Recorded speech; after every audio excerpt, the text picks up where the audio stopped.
स्वागत है आपका exam day with Jitendra sir channel पर। पटवारी की जो एग्ज़ाम डेट है वो आ चुकी है। 23 और 24 अक्टूबर के आपके ये दोनों दिन एग्ज़ाम होगी। किस दिन एग्ज़ाम है ये तो आने वाला वक्त बताएगा, लेकिन तैयारी है वो अभी से शुरू आपको करनी पड़ेगी। उम्मीद है आपने लगभग 1.5 से 2 साल हो चुके हैं इस भर्ती को आए हुए, तो आपने अच्छी तरह से पढ़ा होगा और अब आपके रिवीजन के लिए जो है वो शानदार जो अपने एक तरह से आपके लिए ये क्रीम का काम करेगी। दूध में से जिस प्रकार क्रीम निकाली जाती है ठीक उसी प्रकार से ये आपके लिए काम करेगी। कक्षा 10 की विज्ञान की बुक और कक्षा 9 की विज्ञान की बुक बहुत ही अच्छी तरीके से इसमें जो समझा रखा है, लेकिन आपको मेहनत करनी पड़ेगी। ये जो आप लेखकगण देख रहे हैं सभी बड़ी बड़ी पोस्टों को है वो सुशोभित कर रहे हैं। साथ ही साथ ये आप देखिए अनेक लेखक हैं और साथ ही साथ संयोजक और अनेक सदस्य हैं। किताब को बड़ी मेहनत से लिखा हुआ है। तो अब देखिए, सबसे पहला हमारा जो ये उद्देश्य होगा वो इसका इंडेक्स देखने का होगा और साथ ही साथ ये जो वीडियो होंगे आपके लिए ये पटवारी भर्ती परीक्षा और एसआई के लिए तो ये रामबाण है। आप ये निश्चित रहिएगा, क्योंकि ऐसे वीडियो जो हैं वो यूट्यूब पर आपको नहीं मिलेंगे। विज्ञान के कक्षा 10वीं की जो हैं वो बेसिक बुक्स हैं। साथ ही साथ ये 10वीं के स्तर तक की विज्ञान पूछी जाती हैं, तो ये आपके लिए इम्पोर्टेंट स्वतः ही हो जाता है। इसमें देखिए, सबसे पहला तो आपका जो पटवारी का विज्ञान में लिखा हुआ है साफ, और साथ ही साथ एसआई की भर्ती परीक्षा का अगर सिलेबस देखें तो उसमें भी लिखा हुआ है कि जो ये विटामिन वगैरह हैं, कुपोषण, प्रोटीन कुपोषण, खनिज कुपोषण, ये सभी बीमारियां, फिर अपने मानव तंत्र हैं इसमें पाचन तंत्र, श्वसन और शोषण तंत्र, रक्त और परिसंचरण तंत्र, उत्सर्जन तंत्र, जनन तंत्र, तंत्रिका एवं अंतःस्रावी तंत्र। फिर अपने आनुवंशिकी आता है जिसमें मेंडलवाद की पुनर्खोज, आनुवंशिकी की शब्दावली, मेंडल के वंशागति के नियम और महत्व। फिर अपने प्रतिरक्षा एवं रक्त समूह जिसमें प्रतिजन और प्रतिरक्षी, रक्त व रक्त समूह, आरएच कारक, रक्तादान, रुधिर वर्ग का आनुवंशिक महत्व, अंगदान और देहदान का महत्व। ये जो सभी टॉपिक हैं वो हमारे लिए एक प्रकार से इतने महत्वपूर्ण है विज्ञान में, इनसे बाहर शायद ही कुछ आए। ये देखिए, रासायनिक और भौतिक परिवर्तन, देखिए रासायनिक समीकरण, रासायनिक अभिक्रिया, संयुग्मन, ये अपने सिलेबस में नहीं है, लेकिन ये वाला उत्प्रेरक है वो आपके सिलेबस में है। इनमें से जो केवल इसमें ये वाला और ये वाला ही है, यानी कि कुल मिलाकर ये 2 टॉपिक इसमें से हमारे लिए पटवारी भर्ती परीक्षा में है। फिर और ऑक्सीकरण और अपचयन अभिक्रिया है, उदासीकरण यहाँ पर नहीं है। ऑक्सीकरण और अपचयन अभिक्रिया हैं दोनों, और ये वाला पूरा चैप्टर है बिल्कुल पूरा का पूरा यहाँ से हूबहू कॉपी किया गया है। तो बहुत ही शानदार है। कुछ भी कहिए, इन बुक्स में कुछ तो बात है। यहाँ से सीधे सीधे प्रश्न आपको सीधे देखने मिलेंगे पटवारी परीक्षा में। ये प्रकाश वाला टॉपिक है। और अगर बात करें आगे विद्युत धारा की तो ये वाला भी है। फिर है वो प्रमुख प्राकृतिक संसाधन, ये भी हैं। और ये वाला है, ये जो अनेक पादप और जंतु है इनका आर्थिक महत्व, ये टॉपिक जो है वो पिछली पटवारी भर्ती परीक्षा में था। इस बार तो इन्होंने सामान्य विज्ञान केवल लिखा है, ठीक है ना, सामान्य विज्ञान लिखकर इन्होंने छोड़ दिया है। तो पिछली भर्ती परीक्षा के हिसाब से कक्षा 9 और 10 में जो टॉपिक दिए हुए चैप्टर हैं वो हम पढ़ेंगे एक एक करके। जैव विविधता और इसका संरक्षण, ये वाला भी जो है वो ऐसा ही भर्ती परीक्षा और पटवारी दोनों में लिखा हुआ है। पर्यावरण के अंतर्गत ये शामिल किया गया है विज्ञान की इस बुक में। चलिए अब धीरे धीरे आज के इस वीडियो लेक्चर में चैप्टर फर्स्ट शुरू कर रहे हैं। चलिए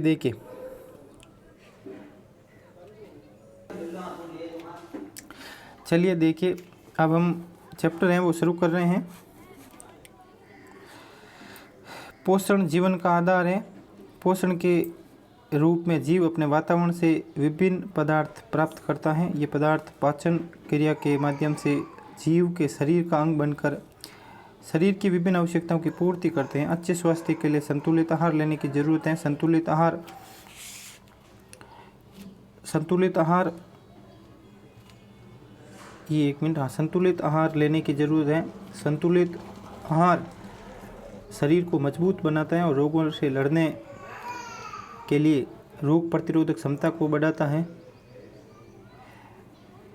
साथ ही संतुलित आहार दिमाग को तेज और स्वस्थ बनाता है। स्वस्थ भोजन के अभाव में थकान और अन्य कई प्रकार के रोग हो सकते हैं। अनुभवों के आधार पर हम यह तथ्य ठीक तरह से जान लिया गया है कि जीवन के संचालन हेतु कार्बोहाइड्रेट, प्रोटीन, वसा, खनिज लवण, विटामिन और जल उचित मात्रा में उपलब्ध हो। संतुलित भोजन वह है जिसमें सभी आवश्यक पोषक उपलब्ध हो। अब देखिए, अगर बात करें संतुलित भोजन की, तो संतुलित भोजन में आपके कार्बोहाइड्रेट होना चाहिए। कार्बोहाइड्रेट का मतलब चावल वगैरह, चावल, बाजरा और गेहूँ, लेकिन चावल ये जो है वो कार्बोहाइड्रेट का सबसे अच्छा स्रोत माना जाता है। फिर प्रोटीन के अंतर्गत अंडे और दूध, साथ ही साथ विभिन्न प्रकार की जो दालें होती हैं वो इसके तहत शामिल किया जाता है। फिर वसा में जो आपके घी और तेलीय पदार्थ हैं वो इसमें शामिल किए जाते हैं। खनिज लवण आपको पता ही है, जैसे लोहा या फिर मैग्नीशियम, सोडियम, ये सभी जो है वो खनिज और लवण के अंतर्गत शामिल किए जाते हैं। फिर vitamin A, B, C, D ऐसे करके जो विटामिन है सभी, वो भी ये वाले हैं ना, ये कम मात्रा में हो फिर भी ये चल जाते हैं। विटामिन सबसे कम मात्रा में तो भी चलेगा, लेकिन ये ऐसा नहीं है कि इसकी कमी पूरी हो जाए। ज़्यादा कमी होती है तो फिर अनेक प्रकार के जो रोग है वो रोग भी आगे देखेंगे कि किस विटामिन की कमी से कौन सा रोग होता है। फिर अपने जल उचित मात्रा में उपलब्ध हो। संतुलित भोजन वह है जिसमें सभी आवश्यक पोषक उपलब्ध हो। किसी भी पोषक की भोजन में कमी या अनुपलब्धता से भोजन असंतुलित होगा। लंबे समय तक जब पोषण में किसी एक या एक से अधिक तत्वों की कमी हो तो उसे कुपोषण कहते हैं। कुपोषण का शरीर पर असर कई प्रकार से देखने को मिलता है। पोषण के विभिन्न आवश्यकताओं की पोषण के विभिन्न हाँ 1 मिनट हाँ जी, ये देखिए, पोषण के विभिन्न तत्व विभिन्न आवश्यकताओं की पूर्ति करते हैं। यहाँ देखिए, अतः स्पष्ट है कि जिस तत्व की कमी होगी उसके द्वारा किया जाने वाला कार्य है वो नहीं होगा। अब देखिए, संतुलित भोजन और असंतुलित भोजन यानी कि बैलेंस और अनबैलेंस फूड है वो क्या होते हैं। हमारे देश में कुपोषण का एक बड़ा कारण लोगों को सभी पोषक तत्वों से संतुलित भोजन पर्याप्त मात्रा में नहीं मिलता है। मगर कई उदाहरण ऐसे भी आते हैं कि बुरी आदतों के कारण संतुलित भोजन का उचित उपयोग नहीं हो पाता है और व्यक्ति कुपोषण के लक्षण प्रदर्शित करने लगता है। कुपोषण का प्रभाव शारीरिक और मानसिक दोनों प्रकार की दुर्बलताओं के रूप में प्रकट होता है। यहाँ हम कुपोषण के कुछ प्रमुख प्रभावों की चर्चा करेंगे। अब देखिए, सबसे पहले जो है आपका सबसे महत्वपूर्ण जो है टॉपिक विटामिन कुपोषण, ये वाला है। विटामिन भोजन का सूक्ष्म भाग होते हैं मगर कार्य की दृष्टि से महत्वपूर्ण होते हैं। ये आप ये समझ लीजिए कि जिस प्रकार आर्मी में अगर आपके NSG कमांडो है, ठीक है ना, NSG कमांडो, तो ये उनकी भूमिका निभाते हैं। होते कम है लेकिन ये इतने महत्वपूर्ण होते हैं कि आप शरीर में इनके बिना अनेक रोगों से घिर जाएंगे। तो ठीक NSG कमांडो की भांति हमारे विटामिन है। विटामिन भोजन का सूक्ष्म भाग होते हैं मगर कार्य की दृष्टि से महत्वपूर्ण होते हैं। किसी एक या अधिक विटामिन की कमी पर उसके लक्षण स्पष्ट नजर आते हैं। निम्न तालिका में विटामिन की कमी से होने वाले रोग और उनके लक्षण दिए जा रहे हैं। आप देखिए, शानदार ये जो इंडेक्स है इसमें आपको अनेक पर्सन यहाँ से सीधे मिलेंगे। अब देखिए, विटामिन A की कमी से रतौंधी रोग होता है, ठीक है ना। विटामिन A की अगर कमी होती है तो फिर आपको प्रकाश और रात में दिखाई नहीं देगा, ठीक है ना।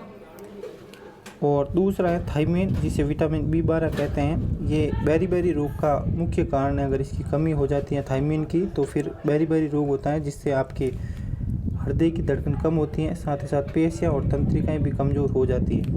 फिर है राइबोफ्लाविन, जिसे कमी से होने वाला है राइबोफ्लाविनोसिस रोग होता है। मुख के किनारे और होंठ की त्वचा फट जाती है, साथ ही साथ आपकी याददाश्त में जो है वो कमी होती है। अब देखिए, फिर है एस्कॉर्बिक अम्ल B3 नियासिन, जिससे पेलेग्रा रोग होता है। B3 विटामिन की कमी से पेलेग्रा रोग होता है। इसमें आपके जीभ और त्वचा पर पपड़ियाँ जमने लगती हैं, सफ़ेद पपड़ी जमने लगती हैं, जिससे पेलेग्रा रोग का लक्षण माना जाता है। फिर अपने एस्कॉर्बिक अम्ल विटामिन सी के रूप में जाना जाता है। इसकी कमी से आपको पता ही है स्कर्वी रोग होता है। स्कर्वी यानी कि मसूड़ों से आपके खून आएगा, त्वचा पर है वो चकत्ते बनने शुरू होंगे। तो ये विटामिन सी की कमी से इसका अगर आपकी पूर्ति करनी है तो खट्टे पदार्थ आपको जो है वो भोजन में शामिल करने चाहिए। आगे आएंगे, बात करेंगे इसके बारे में भी। फिर जो है वो एस्कॉर्बिक अम्ल स्कर्वी, ये तो आपने पढ़ लिया है। ये देखिए कैल्सीफेरॉल रिकेट्स रोग का प्रमुख विटामिन की कमी से होने वाला ये जो विटामिन डी है, इसकी कमी से होने वाला ये रिकेट्स रोग है। इसमें आपको पैरों की हड्डियाँ है वो मुड़ जाती हैं, घुटने पास आ जाते हैं, ठीक है ना। अब देखिए प्रोटीन कुपोषण क्या होता है। तो गरीबी के कारण भोजन में प्रोटीन पर्याप्त मात्रा में सम्मिलित नहीं कर पाते हैं और कुपोषण का शिकार हो जाते हैं। इसकी वजह से आपके दो रोग हैं वो प्रमुख रूप से होते हैं, क्वाशियोरकोर और मेरिस्मस। ये दोनों आप नोट कीजिएगा, क्वाशियोरकोर और मेरिस्मस, ये जो है वो विटामिन की कमी से होते हैं। इसमें आप देख सकते हैं कि इस जो ये बालक हैं इनके शरीर की जो है हड्डियाँ वो बिल्कुल ही कमज़ोर हो जाती हैं। इसमें आप पसलियाँ भी यहाँ पर देख सकते हैं इसमें, और इस तरफ इसके देखें तो ये भी एक प्रकार से कुपोषण का ही शिकार लग रहा है। तो ये दोनों रोग हैं वो लगभग एक समान है और इनका प्रभाव भी समान होता है। तो अब देखिए मुख्यतः छोटे बच्चे इससे प्रभावित होते हैं। गर्भवती महिलाओं और किशोरावस्था में प्रोटीन आवश्यक पोषक है।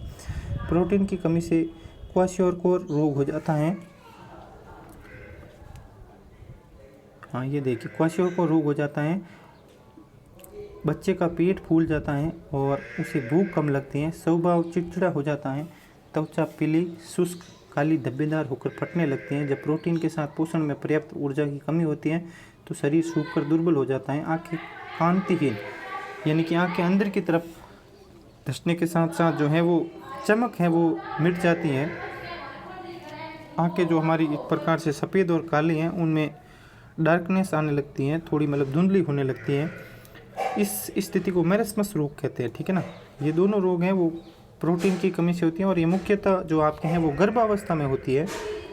ये बड़े बच्चों में बहुत ही कम देखने को मिलती हैं। ये लगभग 5 साल से पहले अधिकतर में होने की संभावना रहती है, 5 से 8 वर्ष पहले। और अधिकतर जो है वो गर्भावस्था में इसके शिकार हो जाते हैं क्योंकि उसकी माता, इन बच्चों की माता है वो अपने भोजन में प्रोटीन की कमी रखती है। अब देखिए खनिज कुपोषण। खनिज कुपोषण में विभिन्न प्रकार के खनिज भी शरीर संचालन में महत्वपूर्ण भूमिका निभाते हैं तथा इनकी कमी से शरीर में कई प्रकार के विकार उत्पन्न हो जाते हैं। लो तत्व रुधिर के हीमोग्लोबिन का भाग होता है। इसकी कमी से रक्तहीनता के कारण चेहरा पीला पड़ जाता है। कैल्शियम हड्डियों को मजबूत बनाता है। इसकी कमी से हड्डियां कमज़ोर व भंगुर प्रकृति की हो जाती हैं। आयोडीन की कमी से थायराइड ग्रंथि की क्रिया मंद पड़ जाती है जिससे गलगन रोग होता है। या फिर ये प्रश्न तो आपने बचपन से ही पढ़ा होगा, ये स्कूल में भी जब हम छोटे थे तो ये प्रश्न पूछा जाता था कि आयोडीन की कमी से कौन सा रोग होता है, तो गलगंड या फिर गेंगा। तो ऐसे प्रश्न तो आने की संभावना कम है, लेकिन फिर भी अगर कोई नया है और अगर उसने किसी कारणवश ये सवाल नहीं पढ़े हैं तो उसके लिए ये काफ़ी महत्वपूर्ण होगा क्योंकि ये बेसिक सवाल है, हर कोई इसको कर लेता है। अब देखिए प्रमुख खनिज तत्व स्रोत और इसके कार्य। अब देखिए हमारे शरीर में सोडियम का जो कार्य है, पहले तो स्रोत देख लेते हैं इसके। सामान्य नमक, मछली, मांस और अंडे और दूध अगर हमारे शरीर में हम लेते हैं भोजन के रूप में तो फिर आपको सोडियम की है वो कमी नहीं होगी। और अगर ये कमी नहीं होती है तो फिर जो है मांसपेशी संकुचन की समस्या भी आपके नहीं होगी। तंत्रिकीय आवेश संचरण भी आपका ठीक रहेगा और शरीर का विद्युत अपघटन संतुलन है वो भी बना रहेगा। अब देखिए पोटेशियम की कमी से जो है आपके मांसपेशी संकुचन, तंत्रिकीय आवेग संचरण, शरीर का विद्युत अपघटन संतुलन बनाना, विभिन्न कोशिकीय क्रियाओं का संचालन है वो ये आपके पोटेशियम करता है और ये आपको सभी खाद्य पदार्थों में मिल जाता है, ठीक है ना।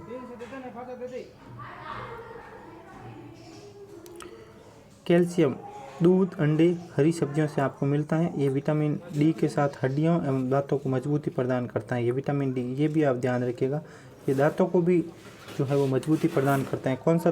कैल्शियम। तभी तो आपकी एक ऐड आता है टीवी पर, कैविटी, ये कोलगेट का जो ऐड आता है उसमें आपने अगर ऐड को ध्यान से देखा होगा कभी, तो कैविटी की बात उसमें की जाती है। कैविटी जो है वो हमारे दांतों की मजबूती के लिए एक अत्यंत आवश्यक है। ये देखिए, हम फास्फोरस, दूध, हरी सब्जियां, बाजरा, रागी, सूखे मेवे, यकृत और वृक्क कैल्शियम से मिलकर हड्डियां तथा दांतों को मजबूती प्रदान करना। ये कैल्शियम से मिलती हैं, तब ये फास्फोरस और कैल्शियम जो है हमारे दांतों को मजबूती प्रदान करते हैं और हड्डियों को भी मजबूती प्रदान करते हैं। बुढ़ापे में जो घुटनों का दर्द होता है ना, वो ये कैल्शियम की वजह से ही होता है। इसकी कमी की वजह से अगर आपको जो घुटने हैं उनका दर्द शुरू हो सकता है बुढ़ापे में। और कभी कभी कैल्शियम की अगर हमारे युवावस्था में भी अत्यधिक कमी होती है तो फिर घुटने में दर्द है वो सामान्य हो जाता है। लोह तत्व यकृत, वृक्क, अंडे, मांस, रक्त, बाजरा, रागी, दही, सब्जियां, गाजर, गुड़, ये रुधिर में हीमोग्लोबिन बनाने का जो कार्य है वो लोह तत्व करता है, यानी कि आयरन। साथ ही साथ ऊतक के ऑक्सीकरण में भी ये जो है वो लोह तत्व काम में करता है। अब देखिए आयोडीन, ये आपको समुद्र भोजन के रूप में, साथ ही साथ नमक, समुद्री भोजन का मतलब अगर आप मछलियों का सेवन करते हैं, यहाँ पर लिख भी दिया इन्होंने। साथ ही साथ समुद्री भोजन है, अगर उनका आप सेवन करते हैं या फिर नमक लेते हैं भोजन के रूप में, वो तो हर कोई लेता है, तो ये इसकी जो है वो कमी की पूर्ति हो सकती है। इसकी अगर बात करें तो ये थायरॉक्सिन हार्मोन का निर्माण करता है, जिसकी वजह से हमें घेंगा रोग यानी कि गलगन रोग नहीं होता है। ठीक है ना। अब देखिए मानव स्वास्थ्य, पीने योग्य पानी के गुण और दूषित पानी के दुष्प्रभाव। अब देखिए, हम इंसान इतने कम उपलब्ध जल के स्रोतों का इस तरह से दोहन कर रहे हैं कि जल्दी हमारे सामने जल संकट अपने विकराल रूप में मौजूद होगा। हमारे उपयोग का लगभग जो है वो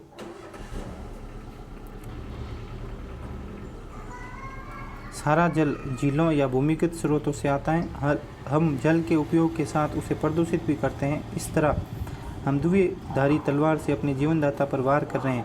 जल की उपयोगिता की चर्चा करना व्यर्थ है। यदि कहूँ कि जल ही जीवन है तो अतिशयोक्ति नहीं होगी। जल का उपयोग भोजन बनाने, पीने, नहाने, बर्तन और कपड़े धोने, कृषि एवं उद्योगों में किया जाता है।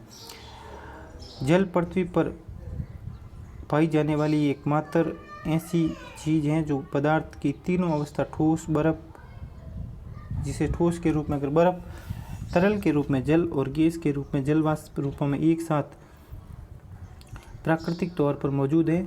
जो जल हमें मिलता है उसमें कई तरह के सूक्ष्म कण और जीव होते हैं। उनमें से कुछ हमें फ़ायदा पहुंचाते हैं तो कुछ हमारा नुकसान भी करते हैं। पीने योग्य जल में निम्न गुण होने चाहिए। जल में आंखों से दिखने वाले कण और वनस्पति नहीं हो, हानि पहुंचाने वाले सूक्ष्म जीव नहीं हो। जल का पीएच, एक मिनट थोड़ा सा मैं जूम कर देता हूँ यहाँ पर, हाँ अब आपको ठीक दिखेगा। जल का पीएच संतुलित हो, जल में पर्याप्त मात्रा में ऑक्सीजन घुली हो। हमारा शरीर कई तरह की जिम्मेदारियां निभाता है। इस जल इस काम में शरीर की मदद करता है। शरीर की समस्त उपापचय क्रियाएं जल के द्वारा ही संपादित होती हैं। इसलिए डॉक्टर भी अक्सर मशवरा देता है कि एक दिन में कम से कम 8 गिलास पानी पीना चाहिए। यदि आप शारीरिक श्रम ज़्यादा करते हो तो आपको ज़्यादा मात्रा में पानी पीना चाहिए। सही मात्रा में पानी पीने से शरीर का उपापचय यानी कि आपका जो पाचन है वो ठीक तरह से हो सकता है। प्रत्येक दिन 8-10 गिलास पानी पीने से शरीर में रहने वाले जहरीले पदार्थ बाहर निकल जाते हैं। यह आपको पता ही है कि यूरिया यानी कि जो जहरीले हमारे शरीर में पदार्थ हैं, यूरिन वगैरह, वो हमारे शरीर को नुकसान पहुंचा सकते हैं। अगर लंबे समय तक हमारे शरीर में रहे तो उससे अनेक प्रकार के रोग हो सकते हैं। तो अगर हम पानी अधिक पीते हैं तो वो हमारे मूत्र के साथ हैं वो बाहर निकल जाएंगे, जिससे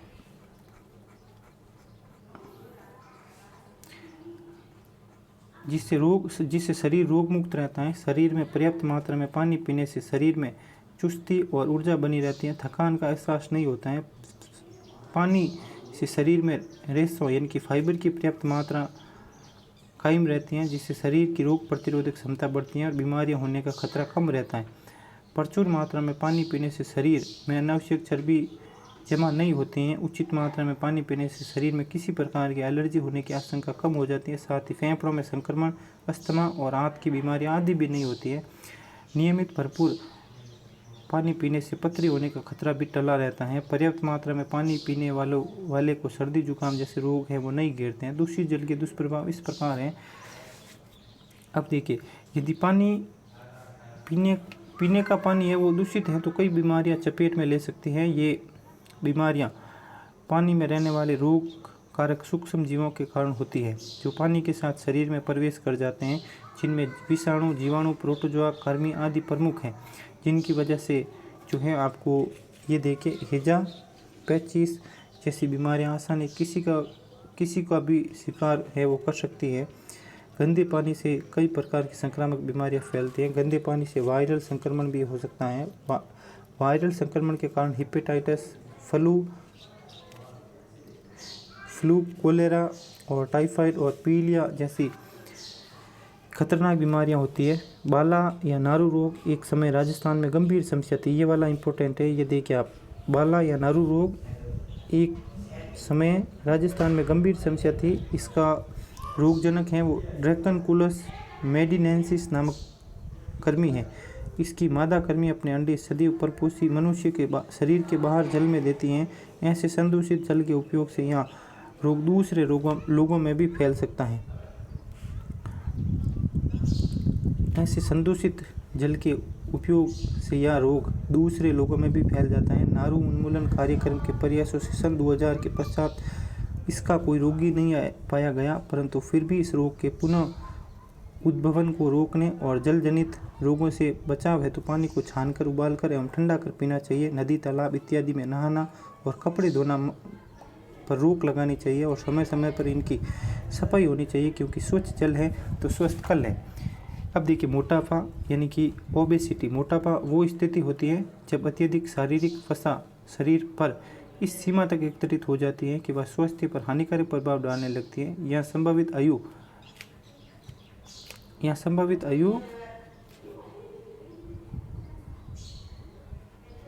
को घटा सकता है। शरीर भार सूचकांक यानी बॉडी मास इंडेक्स मानव भार व लंबाई का अनुपात होता है। जब 25 किलोग्राम प्रति मीटर स्क्वायर के बीच हो तब मोटापा पूर्व स्थिति, और जब 30 किलोग्राम प्रति मीटर स्क्वायर से अधिक हो तब मोटापा होता है।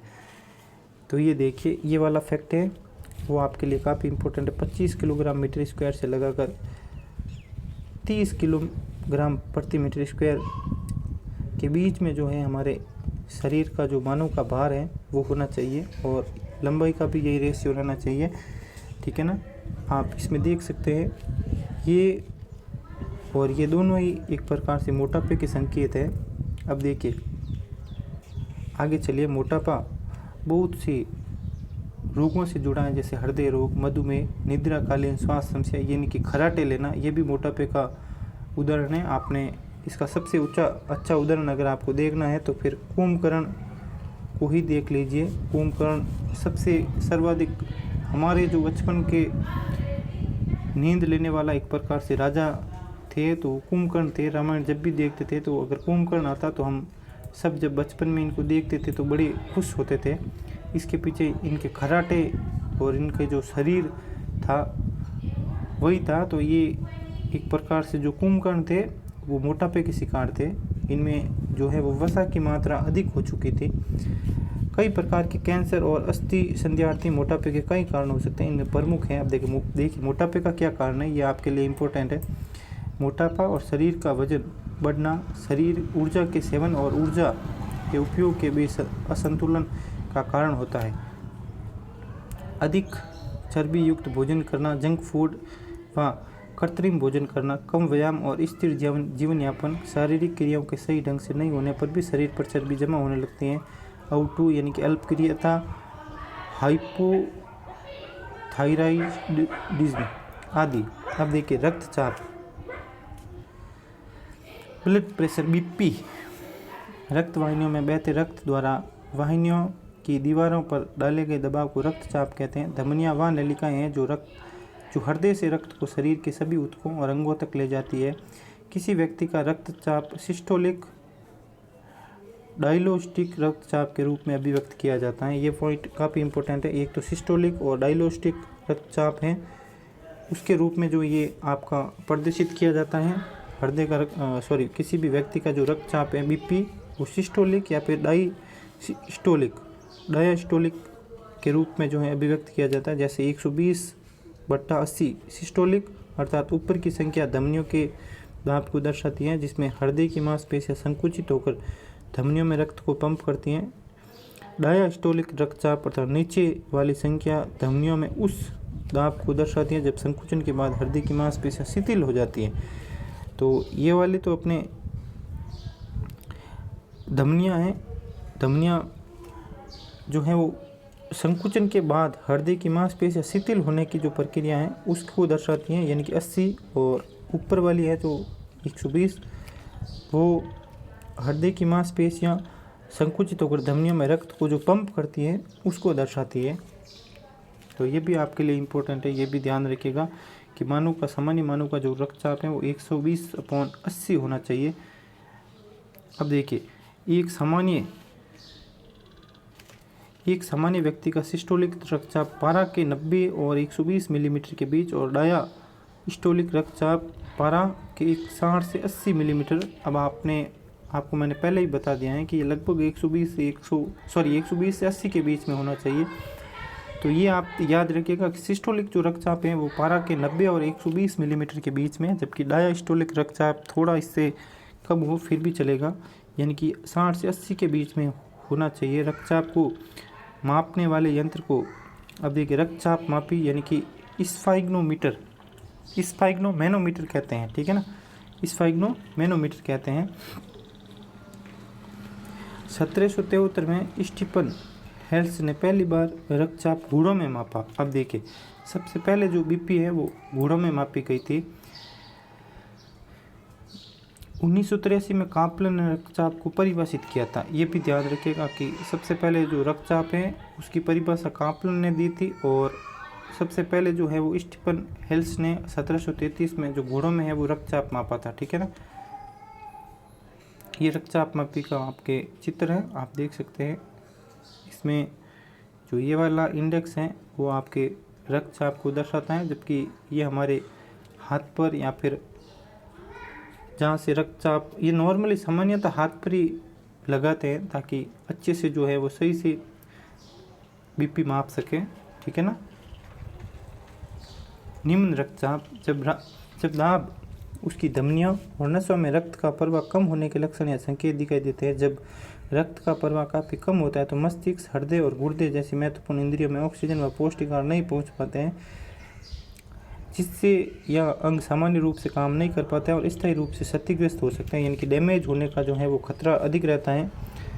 अगर बीपी लो होती है तो फिर ये इनका जो है वो खतरा अधिक रहता है। दूसरी तरफ उच्च रक्तचाप धमनियों में अधिक दाब के कारण है। यह चिंता, क्रोध, ईर्ष्या, भ्रम, कई बार आवश्यकता से अधिक भोजन खाने से, मैदे से बने खाद्य पदार्थ, चीनी, मसाले, तेल, घी, अचार, मिठाइयाँ, मांस, चाय, सिगरेट व शराब के सेवन से, श्रमहीन जीवन व व्यायाम के अभाव से हो सकता है। उच्च रक्तचाप का समय पर निदान महत्वपूर्ण है। ऐसे मरीजों को जो है वो पोटेशियम युक्त भोजन करना चाहिए, जैसे ताज़े फल, डिब्बे में बंद सामग्री का उपयोग बंद कर लें। भोजन में कैल्शियम यानी कि दूध और मैग्नीशियम की मात्रा संतुलित करनी चाहिए। रेशे युक्त पदार्थ खूब खाएं। संतृप्त वसा, मांस, वनस्पति घी की मात्रा कम करनी चाहिए। इसके साथ ही नियमित व्यायाम करना चाहिए। खूब तेज़ लगातार 30 मिनट पैदल चलकर सर्वोत्तम जो है वो आपका व्यायाम हो सकता है। योग, ध्यान, प्राणायाम रोज़ करना चाहिए। धूम्रपान और मदिरापान है वो नहीं करना चाहिए। आप अगर हम पढ़ते हैं तो यहाँ से थोड़ा ध्यान से पढ़ना पड़ेगा फिर भी, क्योंकि प्राणायाम रोज़ करना चाहिए, धूम्रपान और मदिरापान नहीं करना चाहिए। अगर भूलवश ये बोल दिया धूम्रपान और मदिरापान रोज़ करना चाहिए तो कमेंट में जो है वो भरमार आ सकती हैं, क्योंकि हमारे भारत में फ्री में सलाह देने वाले और कमियां निकालने वाले लोग हैं वो जनसंख्या का लगभग 90% है। अब देखिए, नशीले पदार्थ, आनंद का भ्रम उत्पन्न करने की दृष्टि से कई लोग विभिन्न प्रकार के नशीले पदार्थ का उपयोग करते हैं। धीरे धीरे उन्हें इन पदार्थों की आदत पड़ जाती है और वे अधिक नशीले पदार्थों का उपयोग करने लगते हैं। प्रत्येक नशीला पदार्थ मानव शरीर पर कुप्रभाव डालता है और उसे स्थायी रूप से रोगी बना देता है। समाज में प्रचलित कुछ नशीले पदार्थ और उनका संक्षिप्त कुप्रभाव का है वो संक्षिप्त विवरण निम्न प्रकार है। अब देखिए, गुटखा, सुपारी के टुकड़ों, कत्था, चूना, संश्लेषित खुशबू, धातुओं और के वर्क आदि पदार्थों के मिश्रण से गुटखा तैयार किया जाता है। कुछ में तंबाकू भी डाला जाता है। पाउच संस्कृति के प्रसार के कारण गुटखा हर गांव गली तक उपलब्ध है। आपके गांव में भी ये उपलब्ध है। हर जगह जो है, हर घर, आपके घर में, आपके घर के आसपास या फिर हर जगह जो है वो आपको ये आसानी से देखने को मिल जाता है।